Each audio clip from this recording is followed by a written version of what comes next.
Hello friends, welcome to our channel. आज हम बाबर के बारे में डिस्कस करने वाले हैं।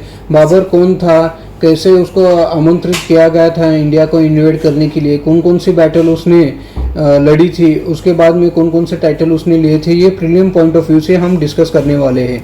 तो आइए चलते हैं बाबर के बारे में जानते हैं। तो ये तस्वीर बाबर की है। अगर ये तस्वीर दिख जाए तो समझ लेना कि ये बाबर की तस्वीर है। ओके, तो उसके बाद में आगे चलते हैं। कौन ये बाबर कौन था? तो Babur was the descendant of Timur on his father side, okay, and Genghis Khan on his mother side. तो इसकी फैमिली किसको बिलोंग करती थी?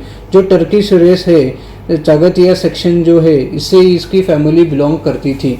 तो ये मम्मी के साइड से ये चंगेज खान जो इसके डिसेंडेंट है। तो चंगेज खान कौन थे? तो वो मंगोल्स थे। तो आगे चल के हमें देखने को मिलता है ये मंगोल्स को ही मुगल्स कहा जाता है इंडिया में, यह हमें देखने को मिलता है। तब अब क्या होता है कि बाबर ये कहाँ से था? तो ये फरगना से था। तो ये फरगना आज मॉडर्न डे अफगानिस्तान है, वहाँ से ये कबीले से ये बाबर था। तो इनके जो पिता थे उनका एक छोटा सा यहाँ पे टेरिटरी पे राज हुआ करता था और वो समरकंद पे आक्रमण करके उसको जीतना चाहते थे, पर ये हमेशा नाकामयाब रहते थे। और एक युद्ध में हार जाने के बाद उनके हाथ से ये फरगना जो है वो भी चला गया था, ये हमें देखने को मिलता है। और बाबर जो कि काबुल में शरण गया था, यह हमें देखने में मिलता है। तो काबुल में शरण जब बाबर था तब वो सेना संगठित करता था। और यहाँ पे हमें ये बात पता होनी चाहिए कि इंडिया पे कौन रूल करता था तब? इब्राहिम लोदी इंडिया पे राज करता था, ये हमें देखने को मिलता है। ओके, तो ये थी बाबर की पूरी कहानी। तो अब आगे चलते हैं। तो बाबर को अब इनविटेशन किसने भेजा था और बाबर इंडिया क्यों आया था? तो जो इब्राहिम लोदी के जो करीबी थे, इब्राहिम लोदी के शासन से खुश नहीं थे, जैसे कि दौलत खान लोदी जो कि पंजाब के सूबेदार है, आलम खान लोदी जो कि इब्राहिम लोदी के जो अंकल है, एंड राणा संगा, ये तीनों ने मिलकर एक कंस्पिरेसी की और बाबर को न्योता भेज दिया कि आप आओ और इंडिया को इन्वेड कर लो। तो बाबर जब इंडिया आता है वो 4 बार युद्ध करता है इंडिया को हासिल करने के लिए, और वो चारों बार हार जाता है। और 5वीं बार उसको बैटल ऑफ पानीपत, जो कि फर्स्ट बैटल ऑफ पानीपत है, उसमें जीत मिल जाती है।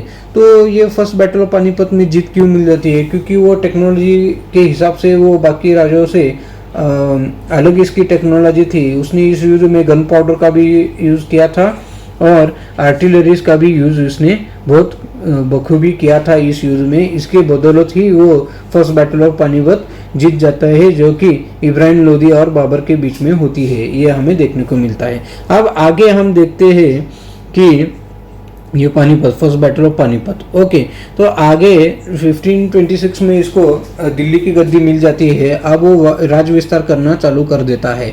तो इसमें एक बैटल लड़ा जाता है 1527 में। देखो, 1526 में बैटल ऑफ पानीपत हुआ था और 1527 में बैटल ऑफ खानवा बोल के होता है, जो कि राणा संगा जो मेवाड़ के थे उनके बीच में और बाबर के बीच में होता है। और ये युद्ध बाबर जीत जाता है और वो खुद को गाजी डिक्लेयर करता है ये युद्ध के बाद। ये ध्यान में रखो, ये प्रीलियम्स पॉइंट ऑफ व्यू से। ओके, तो गाजी कौन से युद्ध के बाद वो डिक्लेयर करता है? बैटल ऑफ खानवा के बाद, जो कि राणा संगा और बाबर के बीच में होता है। उसके बाद में वो गाजी खुद को डिक्लेयर कर देता है। तो और एक बैटल होती है। तो ये बैटल इंपॉर्टेंट क्यों है? क्योंकि अब वो मुगल एम्परर के जो जड़े हैं वो मजबूत करने लगता है। ओके, तो उसके बाद और एक बैटल होती है, बैटल ऑफ चंदेरी बोल के। ओके, तो ये राजपूत रूलर मिदनी राय उनके बीच और बाबर के बीच में होती है।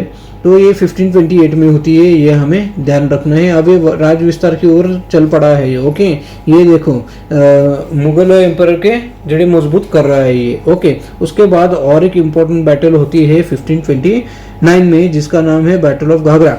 तो इस बैटल किनके बीच में होती है?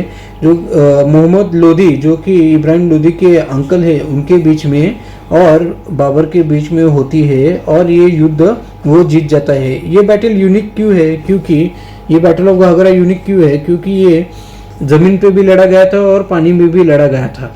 ओके, तो ये पहली बैटल है जो कि पानी में भी लड़ी गई थी, ये हमें देखने को मिलता है। किनके बीच में हुई थी? ये मोहम्मद लोदी और बाबर के बीच में हुई थी। इस बैटल के बाद वो खुद को बादशाह घोषित कर देता है। अब बादशाह क्यों घोषित करता है? क्योंकि अब उसको लड़ने के लिए कौन सा भी ऐसा राज बचा नहीं था जो कि ये मुगल एम्पायर की जड़ें हिला दे या फिर इसे टक्कर ले ले, इसलिए वो बादशाह खुद को घोषित करता है। और इसे इस बैटल के बाद ये जड़ें जो है मुगल एम्पायर की, ये बहुत स्ट्रेंथन हो जाती है इंडिया में, ये हमें देखने को मिलता है। ओके, तो एक बाबरनामा बोल के एक ऑटोबायोग्राफी है बाबर की। ओके, तो इसको तुजुक ए बाबरी भी बोला जाता है, तुजुक ये बाबरी भी बोला जाता है, जो कि टर्किश में लिखी गई है। ये एग्जाम पॉइंट ऑफ व्यू से इसको ध्यान में रखो, तुजुक ए बाबरी। ओके, इसको बाबरनामा भी बोला जाता है, जो कि वो टर्की में लिखी गई थी। इसको पर्शिया में ट्रांसलेट, पर्शियन भाषा में ट्रांसलेट कौन करता है? अब्दुल रहीम खाने खाना। ये इनकी तस्वीरें, ये हमें ध्यान में रखो। और इंग्लिश में भी इसको ट्रांसलेट किया गया है मैडम बेडरिज के द्वारा, ये हमें देखने को मिलता है। अब ये अगर बात किया जाए बाबर की, ये जो एम्पायर है और या बाबर की जो टेक्नोलॉजी थी, ये बहुत उस ज़माने में बहुत फेमस हो गई थी, पॉपुलर बहुत हो गई थी। गन पाउडर, आर्टिलरी, और पानीपत के युद्ध में उसने ये फर्स्ट बैटल ऑफ पानीपत में भी यूज़ किया गया था, जिससे बहुत हाहाकार मचा दिया था, बहुत लोगों की जानें गई थी, बहुत हार्म किया था अपोजिट वालों को। ओके, तो इसमें आर्टिलरी और गन पाउडर यूज़ किया था। ओके, ये टेक्नोलॉजी पॉइंट ऑफ व्यू से बहुत आगे था, इसके बदौलत ही वो दूसरे एम्पायर पे आक्रमण करता था। तो ये गन पाउडर और आर्टिलरी हमें ध्यान रखना है, फर्स्ट बैटल ऑफ पानीपत में पहली बार यूज़ किया गया था हिस्ट्री में। ओके, तो अगर हम बाबर का अगर एम्पायर देखा जाए तो कांधार से लेके काबुल से लेके इंडिया तक इसका एम्पायर फैला हुआ है। तो ये कुशान्स के बाद ये दूसरा ऐसा राजा था जिसका एम्पायर गांधार से लेके ऐसे इंडिया तक ऐसा पूरा फैला हुआ है। तो कुशान्स के जो एक कनिष्क बोल के राजा हैं, उनका भी ये एम्पायर हम देख सकते हैं कितना बड़ा था। ओके, तो कुशान्स के बाद जो कांधार और काबुल है, इस पे राज कौन किया है? तो बाबर ने किया है, ये हमें देखने को मिलता है। तो वो काबुल से ही आया था ना, तो ये कुशान्स के राजा है। ओके, तो ये थी पूरे बाबर की कहानी। तो बाबर का जो एंड है वो 1530 में वो मर जाता है। ओके, तो उसको आरामबाग में, आगरा के आरामबाग में दफना दिया जाता है। उसके बाद उसके बॉडी को उठा के काबुल ले जाता है और काबुल के जो आरामबाग है वहाँ पे दफना दिया जाता है, ये हमें याद रखना चाहिए। तो ये थी पूरी बाबर की कहानी। आगे भी हम पूरे जो राजा है उनके एम्पायर है पूरे कवर करेंगे प्रीलिम्स पॉइंट ऑफ व्यू से। तो इस वीडियो में बस इतना ही। Thank you so much.